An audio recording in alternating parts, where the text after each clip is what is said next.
All I'm seeing is night skies and dark lies and closed eyes, false promises, hidden identities, all things anonymous.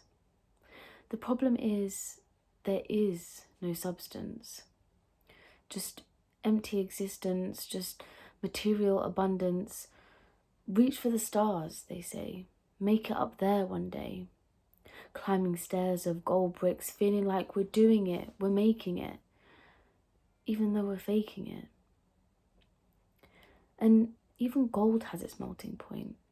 So under all this pressure, I watch it disappoint all those who thought that they were flying amongst the diamonds as they melt back down to earth, carried in gold fears, floating in black tears, inked hearts yearning for that light and shine, real peace which rests with the divine. A place where the soul aligns to its purpose, a place where the soul aligns, releasing all its burdens, a place where the soul aligns, a place where the soul aligns.